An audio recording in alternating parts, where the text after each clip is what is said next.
बिहार में आरजेडी के मंच से विवादित बयान दिया गया। आरजेडी कार्यकर्ताओं ने रैली के मंच से विवादित बयानबाजी करवाई है। ये आरोप अब उन पर यहां पर लग रहे हैं। समस्तीपुर के मोइनुद्दीन नगर विधानसभा क्षेत्र का ये मामला है, जहां पर मोहनपुर में जीएमआरडी कॉलेज मैदान में आरजेडी के नेता तेजस्वी यादव की चुनावी जनसभा थी और उनके मंच पर आने से पहले एक आरजेडी कार्यकर्ता के बच्चे ने मंच से कुछ विवादास्पद और आपत्तिजनक बातें कह डाली है, जिसका वीडियो अब सोशल मीडिया पर वायरल हो रहा है।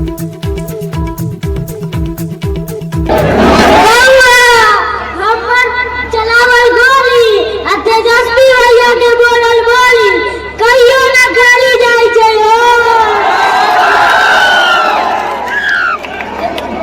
ये चोरी के लठिया लेके घुमाचिए त कहजी गवार गे बने नहीं सीएम तेजस्वी भैया के त कट्टा लेके घुमो ना तो कहिए लगता है।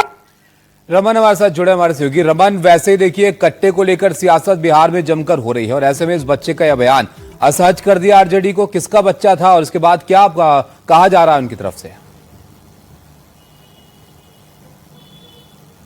नहीं, बिल्कुल जिस तरीके से ये वीडियो सोशल मीडिया पर तेजी से वायरल है और बीजेपी ने भी इसे ट्वीट कर आरजेडी पर हमला बोला है। मोइनुद्दीन नगर है जो कि समस्तीपुर में एक असेंबली सीट है, जहां से विजय यादव आरजेडी की प्रत्याशी है, उनके मंच से इस बच्चे ने चुनावी अपील की और इन्होंने साफ तौर पर उस बच्चे का कहना है कि बिहार में अगर तेजस्वी की सरकार बनेगी तो हम लोग कट्टा लेकर घूमेंगे। तो ऐसे में बीजेपी और जेडीयू साफ तौर से हमला कर रही है आरजेडी पर कि कट्टे वाली राजनीति जो है आरजेडी की तरफ से बिहार में की जा रही है। प्रधानमंत्री नरेंद्र मोदी ने भी आरजेडी पर हमला कसा था कि कट्टा रखकर कांग्रेस के सर पर आरजेडी ने तेजस्वी यादव को मुख्यमंत्री घोषित करा दिया। और अब इस छोटे बच्चे का जिस तरीके से वीडियो सामने आया है, जो आरजेडी के मंच से अपील कर रहा है कि बिहार में तेजस्वी यादव की सरकार अगर बनेगी तो हम लोग कट्टा लेकर घूमेंगे। ऐसे में जेडीयू और बीजेपी ने साफ तौर पर हमला किया है कि ये आरजेडी की मानसिकता है और जिस तरीके से कलम बांटने की बात तेजस्वी यादव कर रहे हैं, लेकिन उसके उलट ये जो बच्चा है वो कट्टे और इस तरह की बात आरजेडी के मंच से कर रहा है। तो कहीं ना कहीं आरजेडी इस पूरे मामले में बैकफुट पर है और आज अंतिम दिन है क्योंकि कल पहले चरण का चुनाव होना है। तो इस पूरे मामले पर आरजेडी और जेडीयू ज्यादा से ज्यादा कोशिश करेगी कि घेरा जाए आरजेडी को, और बीजेपी और जेडीयू ने हमले तेज कर दिए हैं। तो यहाँ पर 24 घंटे से भी कम वक्त बचा है पहले दौर के मतदान को लेकर और आरजेडी का मंच एक बार फिर यहाँ पर विवादों की वजह बना है। बहुत बहुत शुक्रिया रमन आपका इस तमाम जानकारी के लिए। और अब आगे बढ़ते हैं और अब देखिए, आप 2 दिन पहले पीएम मोदी ने अपनी रैली से आरजेडी को लेकर कट्टे वाला बयान दिया था और इसलिए इसको लेकर सियासत वहां पर हो रही है।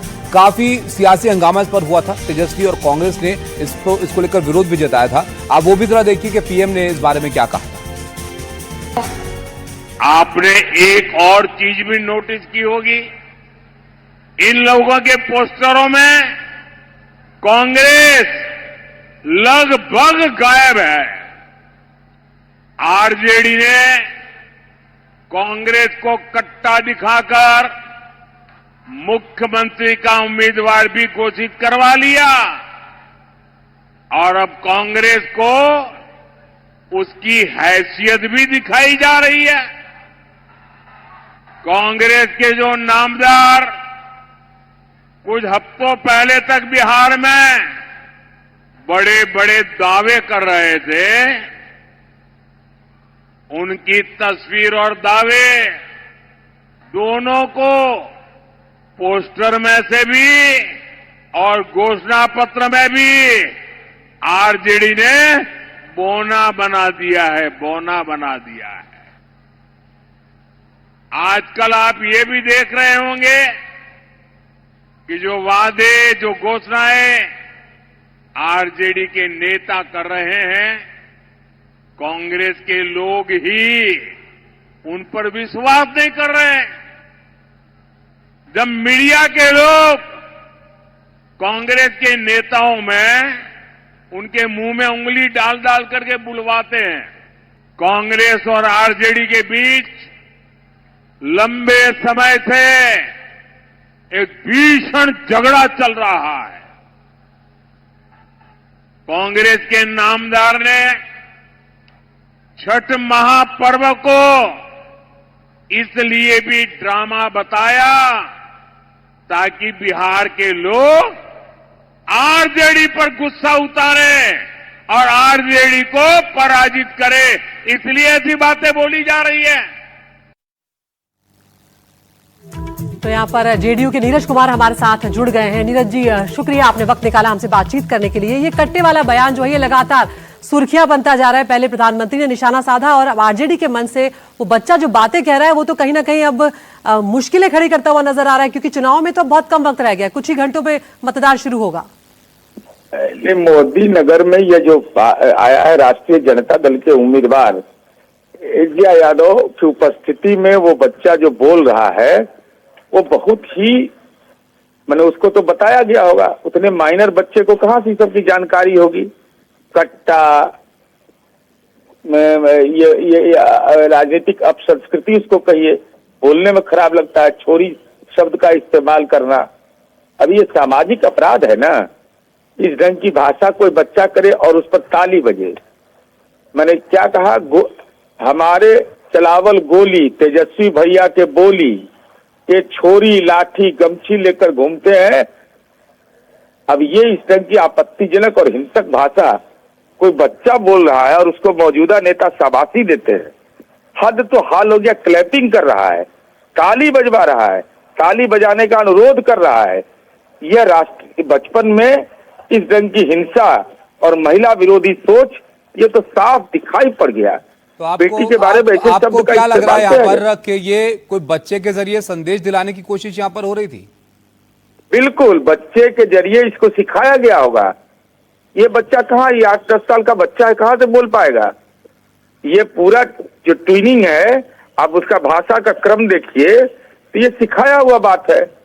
और इस ढंग की बातों को सार्वजनिक मंच पर कहना कि तेजस्वी भैया आएंगे तो क्या होगा, ये बच्चों के दिमाग में क्या जहर डाल रहे हैं। जिसका बच्चा का उसके माँ पिता लज्जित हो गए होंगे और ताली भी बजवा रहा है, ये तो सोचने वाली बात है कि आखिर बच्चे के मन में ये चीजें वहां पर कैसे आई और क्यों उसने यहाँ पर ये बात कही। बहुत शुक्रिया आपका हमारे साथ जुड़ने के लिए। तो देखिए, एक बार फिर से ये एक ऐसा मुद्दा है जो बिहार में गरमा रहा है। अब मंच से कही गई बात है, अब देखिए आरजेडी इस पर क्या कहती है।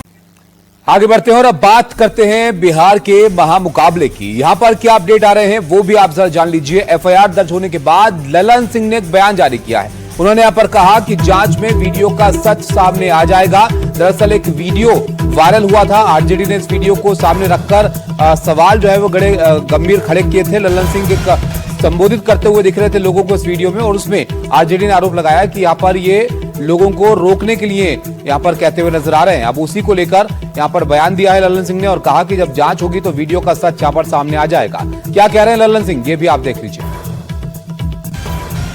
जिस गांव की ये वीडियो है, उस गांव में आरजेडी के एक दबंग नेता रहते हैं।